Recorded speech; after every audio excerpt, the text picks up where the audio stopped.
The special program for Honkai Star Rail, the very first special program for Honkai Star Rail, has finally gone live after a strange delay for the English version. So let's get stuck into it. In the last few days, our team has received some incredible intel from an anonymous source. A mysterious Stellaron burst has occurred aboard the Xianzhou Lafu. The Today, what? we're lucky to have with us in the studio the Lafu's Skyfaring Hell Master Madame Yukong, as well as Mr. La Cha, a traveling merchant currently staying on the ship. I mean, is it just because I haven't gotten that far in the game? But I don't know who this Owl character is meant to be. Is he meant to be a character in the game? Have I met him and I've just forgotten? He doesn't seem very familiar to me. But again, I haven't gotten very far. I haven't even gotten off Urilo 6 or whatever the planet is called. So I haven't gotten very far in the game. Madame Yukong, what's the latest on the Lafu situation? Well, for the most part, the Stellaron crisis has been brought under control. We've evacuated affected areas, and life has returned to normal in the safe zones. I see. Mr. La Cha, I hear you experienced the crisis firsthand. What was it like on the ground? Well, I was trapped in the Lafu's Cloudford Harbor at first. It was only thanks to the Cloud Knights and a fortuitous encounter with kindly strangers that I was able to escape unharmed. I feel like they're referencing events that happened on the second planet that I haven't gotten to. So awkward, but I like his voice. I like his voice for his character, but his voice is pleasant to listen to. That's the Xianzhou Alliance. I knew you guys had everything under control. I should mention that over the course of this crisis, we've witnessed a lot of suspicious activity. We believe By the whom? infamous Stellaron hunters are responsible. We now have Is that a term I should know yet? I don't know. I haven't heard of Stellaron Hunters. God. And Genshin, I'm up to date with all the main things. So I'm fully across anything that happens. I'm so far behind in Honkai Star Rail because I'm trying to do everything as I go rather than not doing all the side quests like I did in Genshin. I kind of just left all the other stuff by the wayside and just did all the main stuff. And so now I'm having to go back. So I thought, hey, Honkai Star Rail, new leaf. New page. Let's try to do everything as we go along, but by God, it is slowing me down because I only play like once every 2 weeks. I'm just not getting anywhere. 2 suspects in our custody, Blade and Kafka. Unfortunately, their accomplice is still on the loose. Oh, you're talking about the hacker girl, right?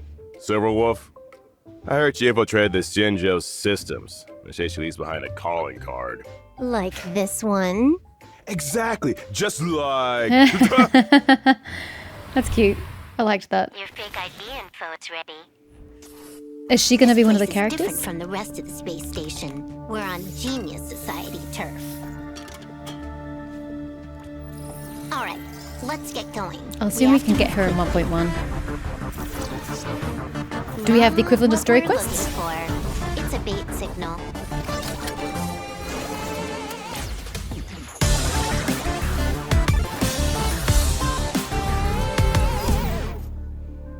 You can challenge the space station, Why do you look like Hotel from but behind, challenge Herda? me? Good luck. Just occurred to me. Welcome to Billabong's History and Culture Museum. As Okay. you can see, the interior looks brand new. But we're in a bit of a bind. Define bind. Our exhibit was stolen. Oh no. That's not good. By hook? What? No, okay, we're this guy. Let me take a look. So these are the suspects.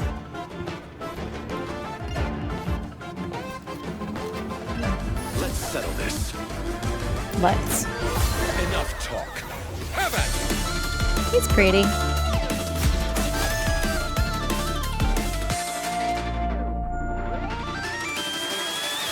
Never let your guard down in front of your enemy.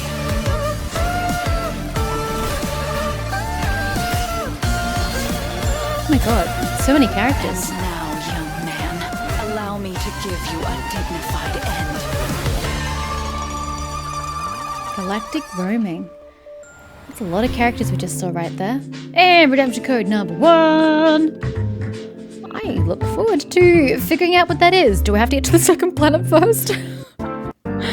Probably. Woo! And whether or not but your world has a day-night cycle. Good morning, good afternoon, and good evening.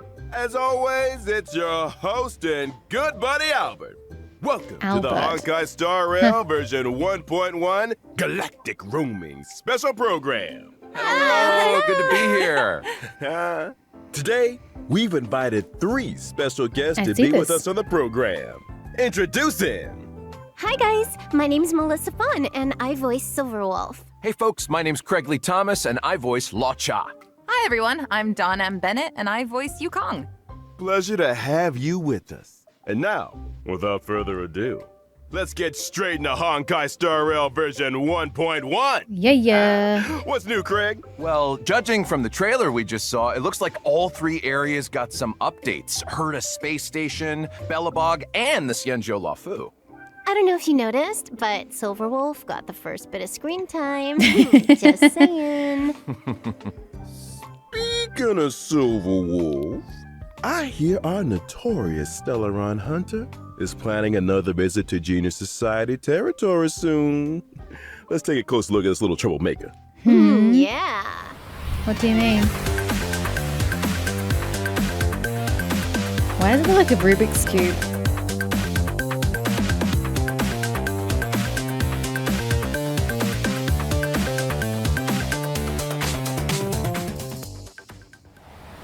Now, if I'm not mistaken, the first time we saw this mysterious girl was back at the start of the story. Her and Kafka. That's right. It's hard to keep an air of mystery when you're the first one on the scene, but... True. I think she couldn't have timed it better. I think you couldn't have timed that better. So, Oh, look at their cute little borders. I don't know any of these names, but he's got this border with the cute little Chinese-looking talisman. She's got this cute little border with yet another Chinese-looking talisman. And she's got a border with, I don't know, some technological gadget. I can't actually tell what that is. role does Silverwolf have within the Stellaron Hunters? She's a super hacker, essentially.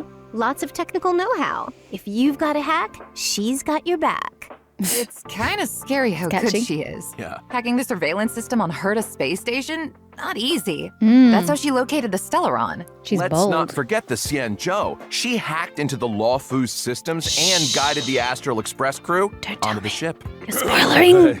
You guys know spoil that the plot. this is all pretty illegal, right? Yeah. I guess what we're trying to say is Silverwolf is capable of breaking through any and all defense systems. That's why she's useful to the Stellaron Hunters. I see. Second question. What's with all the gaming paraphernalia? Oh, I've been meaning to ask that too. A console here, controller buttons there. It's a vibe. Well, this probably won't come as a surprise to anyone, but she's a gamer. In fact, she sees the universe as a game in itself, and she's playing to win. She actually uses a lot of gamer slang in conversation. Not everyone picks up on it, though. Got I was about to say, I don't really remember that from our first outing with Silverwolf, but okay. it. So it's fair to say she's kind of a nerd? You could say that. She's also not great at socializing. Really? Huh. She always struck me as pretty outgoing. It's also really funny that playing video games is still considered nerd territory, according to Albert. But honestly, it's actually pretty mainstream in this day and age. I don't know when the change really happened in society, but yeah, playing video games is just pretty much normal now. I guess she does have a lot of friends. Hold up a second. She's an outgoing nerd with poor social skills and a lot of friends. That's quite the combo. Well, if you Seems a bit struggle to make unrealistic. friends, why not create your own? Melissa, you're talking about imaginary friends, right? Oh dear I'm God. not sure that counts. I don't think it counts either. Oh. Okay, let me explain. I'm talking about the AI modules in her weapons. See these little guys on her character artwork? That's friend. There's devil. This one over here is white collar. Oh, and this one's servant. Oh, they're so cute. I actually don't like them, but Yeah, okay. they're pretty adorable. When Silverwolf talks about her team of professionals, she's talking about these guys. Hold on a second. Since when did AI become so adorable? Clearly, we're making it real easy for the machines to take over. It's thanks to Silver Wolf's hacking skills that she's been able to forge such a fearsome reputation at such a young age. Let's take a look at her strengths. Well, Silverwolf is a quantum-type character following the path of nihility. She can apply different debuffs to enemies to improve her allies' combat superiority. In particular, her skill can inflict a weakness on enemies. The weakness she inflicts matches a random ally's attack type. Which is to say... Random though. So you can't even like plan your attacks until she lays her debuff down because you're not quite sure who's going to get the advantage. How do you even tell? Hold on, back. How do you tell who gets the advantage as well? Let me just watch this again. So she hits him. Debuffs to enemies to improve her allies. Oh, it tells implant weakness quantum. Huh? Well, it can't be a weakness to quantum because it's an ally, not herself. So who gets the advantage? Combat superiority. In particular, her skill can inflict a... Hold on, let's back up a bit. Let's take a look at her strength. Hush you. I'm trying to watch. Wolf. Oh, it does give quantum. So she considers herself an ally. Okay. Because she's got fire and wind as a weakness. Is a quantum type and then she hits it. The third icon appears. She can apply different debuffs to enemies. And it's quantum. To improve her... So it is correct when it says implant weakness quantum. So it's put a quantum weakness onto the character, even though she's not an ally to herself. But apparently that's not what we care about here. Allies. And is it feasible to have a buffer and debuffer on your team? Because that essentially just cuts down your DPS entirely because you'd still have to have a shielder or a healer. So you'd only have one DPS. So that probably doesn't make sense. You got to pick a buffer or a debuff. Life is hard. Combat superiority. In particular, her skill can inflict a weakness on enemies. The weakness she inflicts matches a random ally's attack type. Which is to say that even if nobody on her team has an attack type which matches an enemy's weakness, Silverwolf can create a weakness that will correspond to an ally's I mean, yes, but if you're trying to get a specific weakness, like none of your party, I suppose it wouldn't matter then, but you couldn't count on that becoming the weakness you want it to be. Strength. Exactly. It's In addition, random. every one of Silverwolf's attacks has a chance of inflicting the enemy with a random bug. There are 3 kinds of bugs, which reduce the enemy's attack, defense, and speed, respectively. Okay, that's actually pretty And good. outside of combat, Silverwolf can use her technique to attack an enemy and enter battle. Regardless of enemy weakness, she deals damage to all enemies and reduces their toughness. Damn. If Silverwolf breaks an enemy's weakness with her technique, it triggers the quantum weakness break effect, right? Yes, that's right. What else was I going to mention? Her ultimate. Silverwolf's ultimate has a high chance of reducing the enemy's defense in addition to dealing damage. I love that animation. Does it do less damage as a result?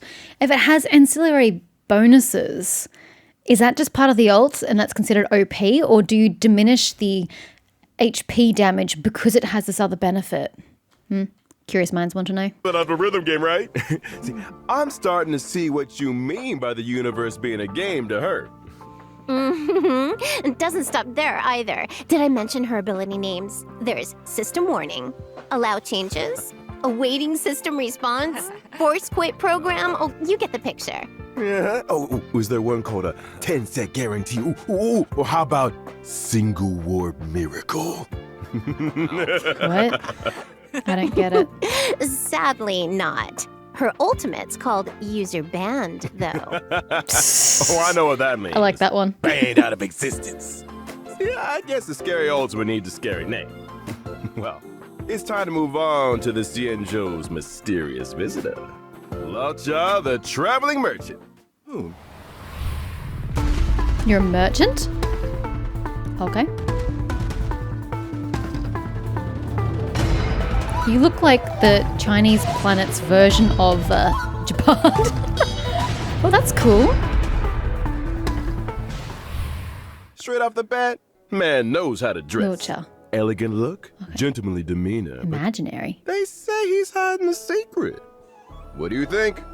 Good guy Wait. or villain? A handsome blonde intergalactic merchant with a huge coffin on his back. What? Do you seriously tote a coffin with you everywhere? Bruh. You and I need to talk. This is not okay. Are you okay? Do you need some help? Do you need to talk to somebody? Wow. What do you mean by imaginary? I don't remember what that is. He seems very suspicious.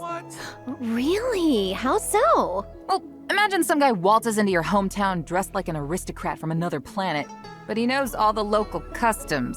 You'd be a little taken aback, right? Hey, I think you're being a little hard on the guy. Some tourists do their research. Well, don't you think his healing abilities are a little mysterious? They came in pretty handy during the Stellaron crisis. Shh. Yeah, Haven't got there yet. I mean, if I'm a traveling merchant, I'm gonna want some first aid skills under my belt. Exactly. It's a dangerous career. Career, huh? Are you sure that's how he makes a living? We haven't seen him trade a single thing. Well, I feel like this guy already made his fortune. Maybe traveling merchant is just what super rich tourists like to tell people. Jeez, you guys have an answer for everything. Is this the Law Cha fan club or something? Yes. Let's start one. Stop. Well, what about the coven he carries around with him? Nothing out of the ordinary there, right? Nope. Yeah, you got me there.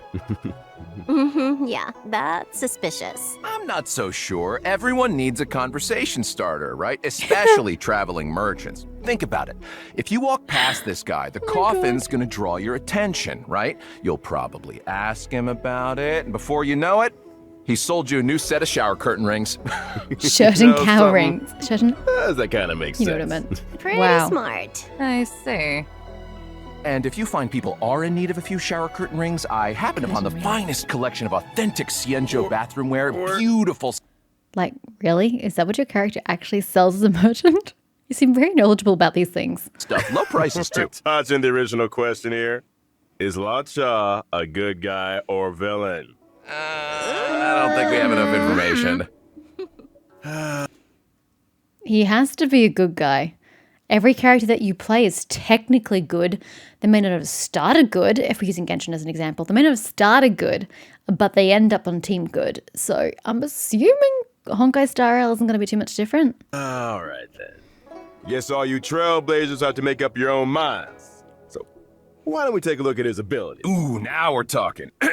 Law Cha is an imaginary type character following the path of abundance. For a man with medical knowledge, it's not surprising that he's strong on protection. He can offer healing too and dispel debuffs from his allies. Oh, so he's For another example, healer. Law Cha's skill can restore an ally's HP.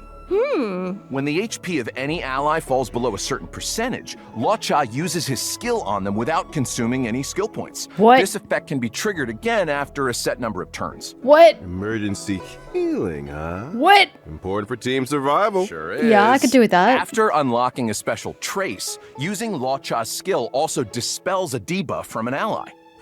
Using Law Cha's ultimate, Death Wish, dispels one buff from and deals imaginary damage to all enemies. In other words, if you've got an enemy that's always buffing themselves or debuffing your allies, Lao Cha has an important role to play. Precisely. And here's something else. Every time Law Cha uses his skill or ultimate, he grants himself one stack of Abyss Flower. Now, when the Abyss Flower reaches a certain number of stacks, Law Cha deploys a field against the enemy, which lasts for a set number of turns. When the field is active, allies recover a set amount of HP whenever they make an attack. And that's not What? all. Holy After shit, unlocking a let's just special see how much trace, just regained? attacks against enemies in the field can restore ally HP. Cool. What? It's like a force field of healing. But how high are the traces? Is that like a level 90 like trace or it's something lower? Because that seems seriously OP. During exploration, when Law Cha uses his technique, Mercy of a Fool, his field will be immediately generated at the start of the next battle. Sheesh. Mr. Lao Cha. Mysterious origins and extraordinary skills.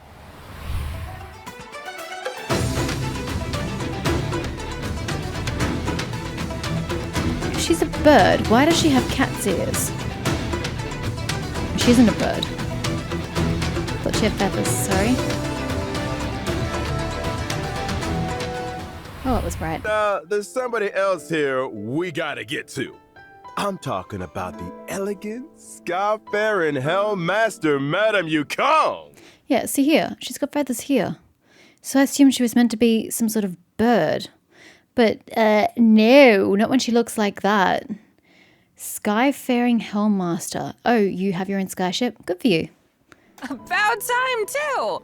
Well, from commerce, cargo, passengers, all the way through to the Air Force, the Skyfaring Commission is in charge of all matters relating to flight. Yukong is the head of that commission, so the above falls right under her remit. Nice. Speaking of flight, it She's seems imaginary like as well. Star... Why would you bring out two imaginary characters at the same time? It's like Genshin continually giving us gender characters at the same time. It's kind of annoying. skiffs are the most emblematic means of transportation on the Xianzhou. Yeah, they're a common sight in the Xianzhou skies. Yukong can fly them, right? I'd say she's pretty handy with a star skiff. When she was young, it was Yukong's flying skills that saw her promoted by the general. That's how she joined the Skyfaring Commission. She soon became an ace among the other pilots. Huh? That's not the story I heard. All right, you got me. Here's the director's cut. Yukong ran 6 red lights in a row.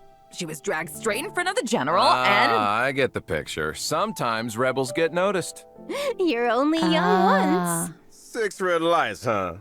Disclaimer, trailblazers, don't try that at home. No, you'll lose your license. Well before you get to the The 6th time. rebellious streak might be a thing of the past, but she's still as sharp as ever. Tom, give us the lowdown. Coming right up. Yukong is an imaginary type character following the path of harmony. Her skill Emboldening Salvo grants her 2 stacks of Roaring Bowstrings. When Roaring Bowstrings is active, the attack of all allies increases. Yukong loses 1 stack of Roaring Bowstrings with every allied turn. In other words, Yukong's skill can increase allies' attack for 2 turns. You got it. During exploration, using Yukong's technique increases her movement speed for a set time. It also allows her to obtain 2 stacks of Roaring Bowstrings at the start of the next battle. Ooh, sounds like a good recipe for shaking off enemy pursuers. I mean, they're not Using fast to Yukong's start off basic with. attack triggers her talent 7 layers, 1 arrow, which deals additional damage and increases the toughness reducing damage of the current attack. This effect can be triggered again after a set number of turns. Ah. When Yukong unleashes her ultimate, Diving Kestrel, Bird! See, I just don't get the confusion between the animals on her. She does have bird influence. she deals imaginary damage to a single target. If Roaring Bowstrings is active, its effect is enhanced, increasing the crit rate and crit damage of all allies. Her days on the front lines may be over, but Yukong's skills didn't go anywhere. Maybe one day, we'll get to see her take flight once again. Ooh, here's hoping. Man, we're really spoiled for choice with these characters, huh? Still, let's not forget what else we've got coming up. In version 1.1, we'll be welcoming 2 brand new light cones to the warp. First up, Incessant Rain. I really don't Bubblegum in the get- rain, huh?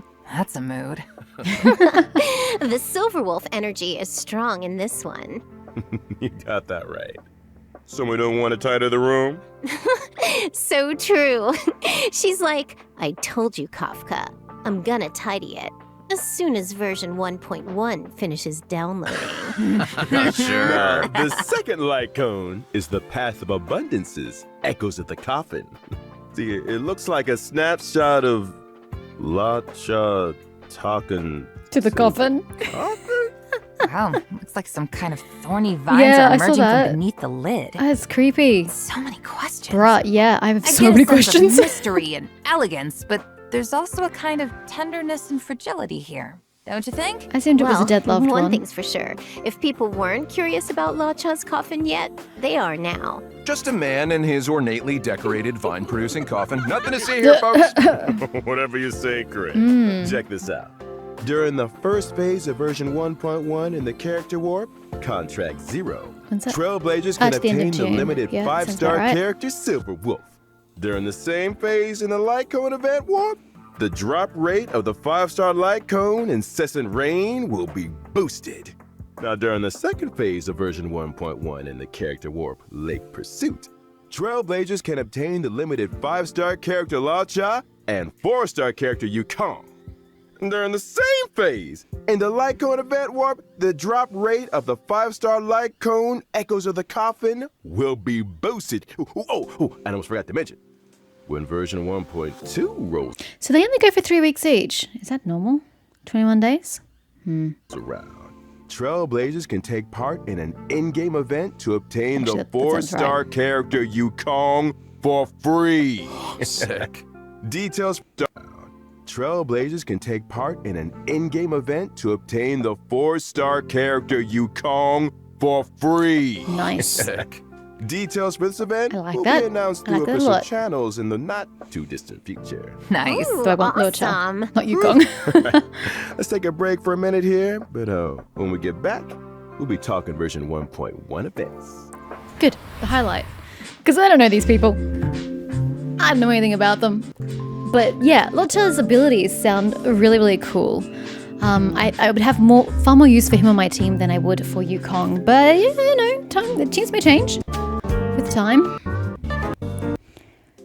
I like Yukong's design. It looks Welcome pretty back, cool. Trailblazers. New characters and light cones aside, version 1.1 has lots of events and gameplay updates. And a little bird told me there's an event connected to Silverwolf on the way.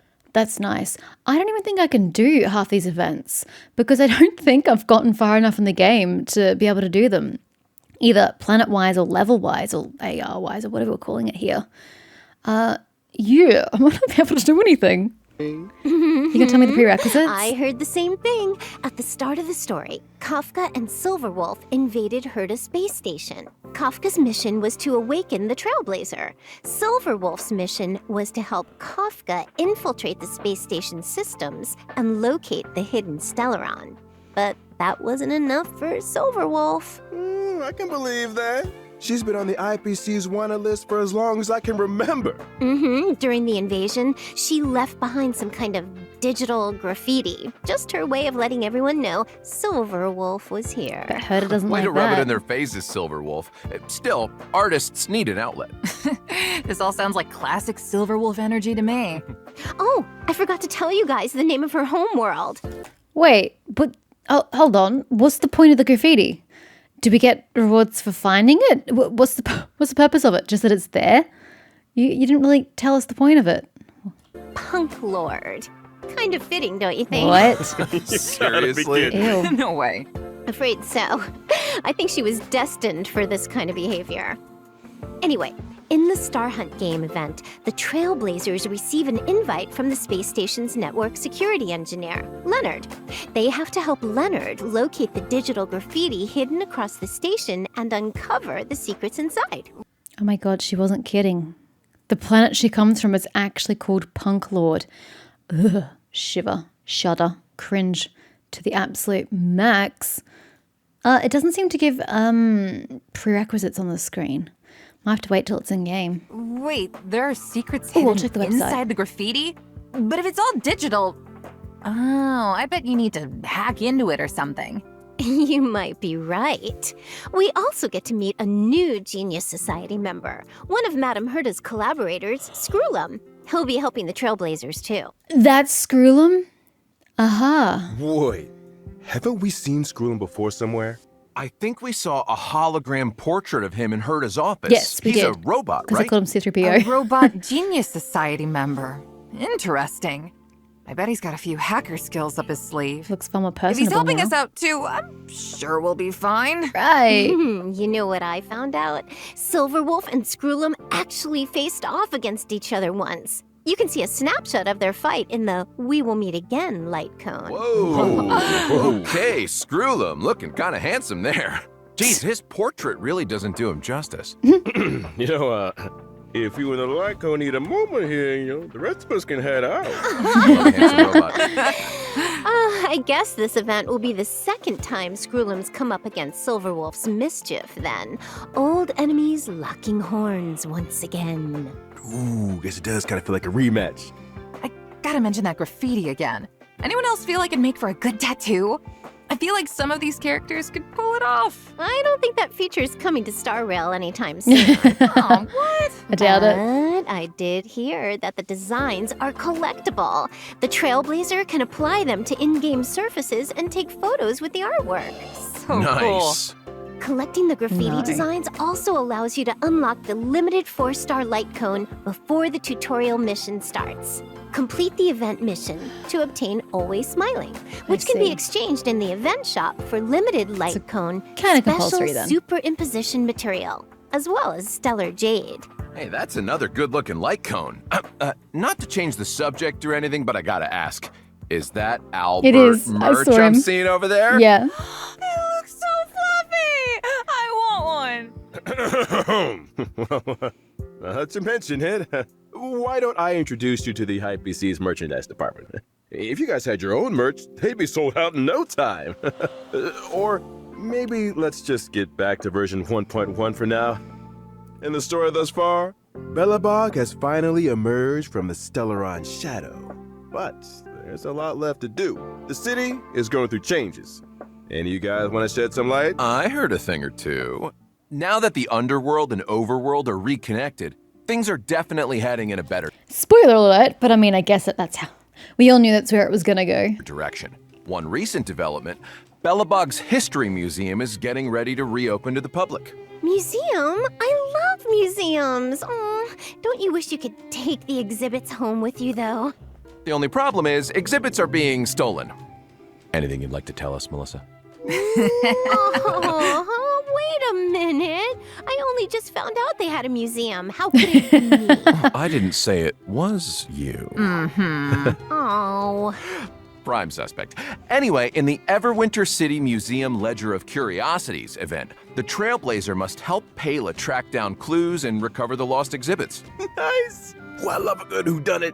Sounds great. Well, that's not all. The Trailblazer can take on managerial responsibilities and What? help run the place. What? Huh. So Why? what does that involve exactly? I'm Why? glad you asked.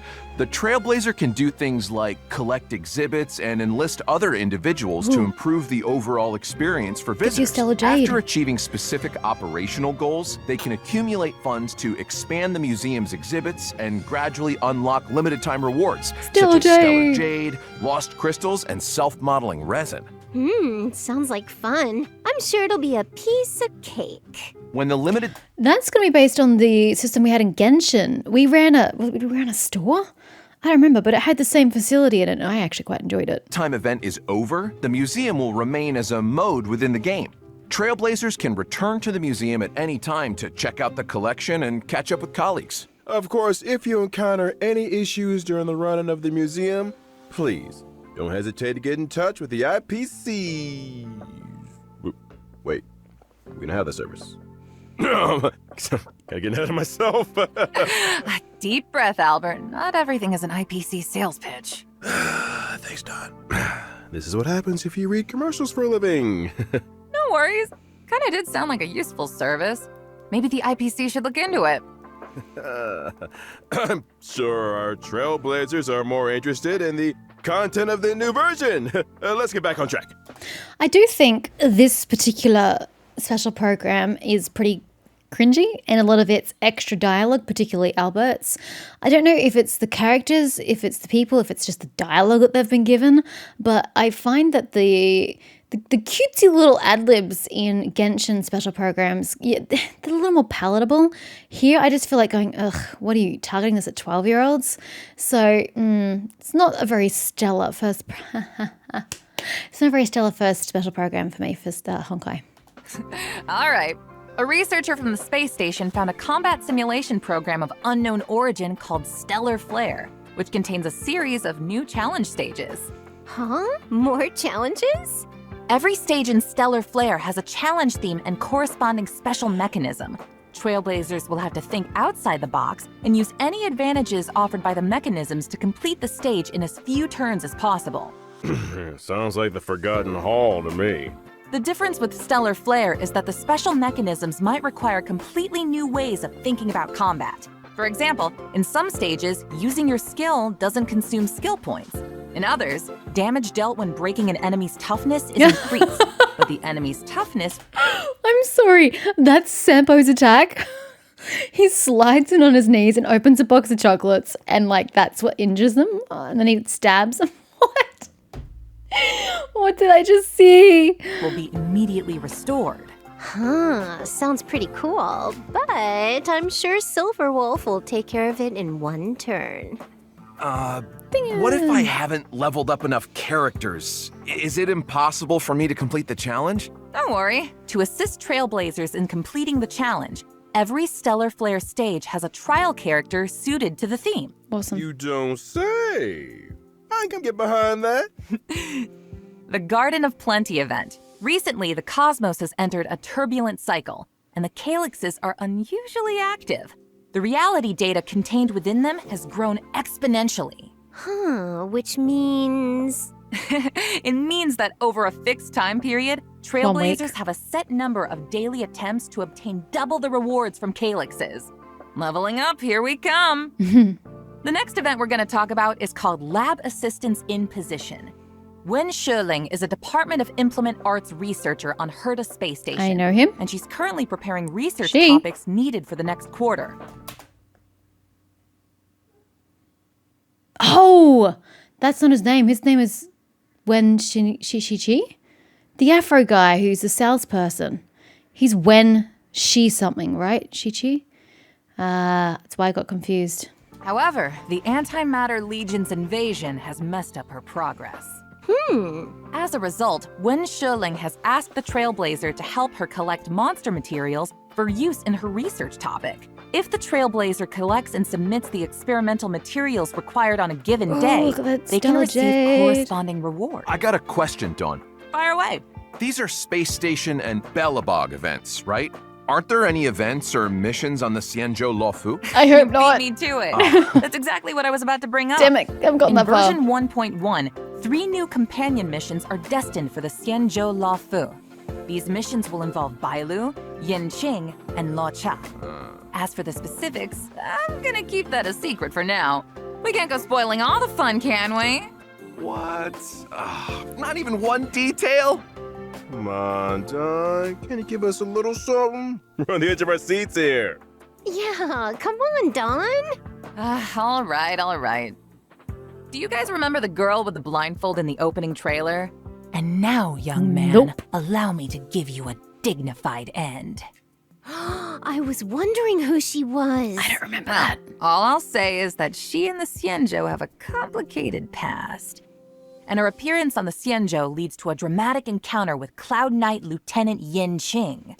And that's all you're getting. Sorry. Cool, because that means nothing to me. Prizes are worth waiting for. Oh, I hate waiting. Oh, come on. No. So in other words, there is one event that I'm going to miss out on if I can't get to that last planet. Actually, no. Although they were showing content on that planet, the events are the museum on Bellabog. So I don't need to get to the second planet. Oh, this is great. Oh, I'm afraid that's all you're getting. However, I do have a little info on some other updates. Interested? Sure, I guess. Well, if nobody's that interested, then I suppose I'll just... Of course we're interested. What, are you crazy? Albert, you're interested, right? That's better, good boy. Nicely done, Melissa. The check-in event Gift of Odyssey will also be arriving in version 1.1. For the length Holy of this version, shit. as long as Trailblazers log in for 7 days, they can acquire 10 Star Rail special passes. Oh my god. 10 free warps? Yes, please. Nice. Version 1.1 will also see some system updates. When Trailblazers need to obtain leveling materials that only a certain type of enemy can produce, they can instantly teleport to an area where the enemy is present, as well as Hey, pinpoint the nice. precise location of the enemy on the map with a marker. What? Sounds like a real time saver. Oh, hell yeah. Quality Wait of until you life hear this. improvement. Once the enemy in question is defeated, the marker will automatically move to the location of the next enemy. After all marked enemies on a map have been defeated, Trailblazers can continue to pinpoint enemies on other maps. This process can be Thank repeated God. until all daily respawn enemies of a certain type Okay. have been defeated. They took that from Genshin. That's a lifesaver. I should have had it I barely already. found my way to the studio today. There's also a small combat surprise in store. During combat, trotters that have lost their way may randomly enter battle. As long as the trotter is defeated before it manages to flee, additional leveling materials can be obtained. Enemy geolocation and additional material opportunities? Devs, I owe you one. Last but not least, in order to help Trailblazers stay in touch, version 1.1 also has a friend chat function. So you mean, aside from helping friends through Support Assist, we can send them messages too? You got it. Doesn't matter if they're old companions or new acquaintances. That's the spirit of trailblazing right there. Oh, hey, Albert, what's your account? Let me add you. What? I need to add you. You can be my personal IPC customer service. What do you think? Say Lou. Hey, don't get any ideas because I nearly made up a service that doesn't exist. So you don't want to add me? Guess I'll just have to hack you. Wait a minute. We can negotiate. Yeah, I'm gonna need those account details too. Count me in. Sorry to jump on the bandwagon here, Albert, but you're a celebrity anchor for the IPC. Everyone wants to be your friend. Fine, but I'm switching my account the next chance I get. Time for today's third redemption code. Near the end. Time flies when you're having fun. Looks like our special program is coming to an end. Darn. But as the first guest on the program, you guys got any thoughts, reflections, complaints? Oh, it's been an honor to be on the show, Albert. I gotta say, we covered a lot of ground. Now I'm even more excited for the updates. Fingers crossed I get Silverwolf. Yeah, seriously, same. Greg, how you feeling? I feel like I've got more questions than I came in with. What new directions will Lacha take the story in? Who's stealing exhibits from the museum? And what about those companion missions? Guess we'll have to find out the answers in-game. Yeah. For real. As for me, well, I'm pleasantly surprised. I'd seen a lot of Yukong up to now, but this was the first time I got to understand her moves and role on the battlefield. She's so cool. I kinda wanna be her. Then again, I guess I kinda am her. I had to double check that for a second, huh? Well, that's it for the Honkai Star Rail version 1.1 special program. I want to thank all you Trailblazers today for tuning in, and hey, we'll see you on the flip side. See you in the game. Bye. See you when I see ya. everyone. Later, guys. Bye! You didn't think it was over, did you? See you on 6.5. What? What does that mean? I don't understand. Anyway, we'll just back up till we get to the logo. So, as I said, I didn't find the banter to be as interesting in this particular special program as I did in the Gundam 2 special programs that I've watched. It felt cheesy, and not in a good cheese kind of way. So, yeah, it wasn't my favorite thing to sit down and watch for, 36 minutes, almost 37 minutes. It's hard to get excited about a lot of the content in Honkai Star Rail because I'm not finished the main story up to where you can get it in the game. I'm so far behind. So it's hard to get excited about extra things you can do when they're just going to push me back and getting through the main story and stop me from continuing. So I mean, I'm interested, but at the same time, it's like, I'm never going to make it to that second planet, am I? Because the museum quest will have to get done first, and then I'm going to have to do the museum mini game because I really enjoyed the mini game in Genshin. I don't like mini games, but the odd one does tickle my fancy, and that one I really enjoyed in Genshin. So I feel like I should enjoy this museum one in Honkai Star Rail. They may have made changes to it, which is a good thing. So it's probably the only thing I'm looking forward to event-wise in this, but yeah, it's just all I can think about is how long is it going to take me to get through the main storyline? Oh my god. Yeah, so other than that, not too much content that floats my boat because the companion quest lines are irrelevant. I'm not on that planet, so I can't proc those quest lines as of yet, so I don't really care about those. Not in a, whatever, don't care. Literally, I will get to them eventually when I get to that planet. It's not going to drive me to go faster through the game and speed through it just to get to those companion quests. I'll get there when I get there. I don't even know those characters, so it's no big deal. I'll get there eventually. As for Silverwolf, I don't know if I really need her as a character. God, I've forgotten the names already. Yukong looked Interesting. Her fight skills. I don't know if I would need her in my party exactly, but she could be interesting to try. But Laocha looks like he could run in my party as a usable character because I don't run a healer. I don't think I need a healer. But he looks like he'd just make combat super easy once you level up his... What did they call them? The equivalent of talents. Oh dear. Traces, that's the one. If you level up his traces, because then he can heal the party when they attack enemies. Like, that is so OP. Did you see the amounts that they were healing as well? Although that's probably a fully leveled up trace. I don't know. So I'm curious as to know how high, what level you can access that trace. Because I'm inclined to believe it's a very high level one, so you don't get it initially, which would be sucky, but would make sense. So, he intrigues me as a character just because he looks like he makes combat simple by continually having you healed up. And if that's the case, I might not need a shielder, although getting rid of Depard would be an absolute tragedy. But, you know, sacrifices could be made for a really, really cool OP healer. So I'm excited for him. So that would mean I would not wish warp on Silverwolf's banner. I think I would skip her and try and get the pity on him. Yeah, probably, maybe. Yeah, I think that's all I've got to say about this event special program. It's really just a lot of, hey, I still haven't finished the story quest, so we'll just take it one step at a time. I'm not going to rush headlong into anything or be super excited about anything, knowing that I may not be able to access said content at this point in time, so I'm just going to take it as it is. But hopefully there's something in there for you guys to get excited about.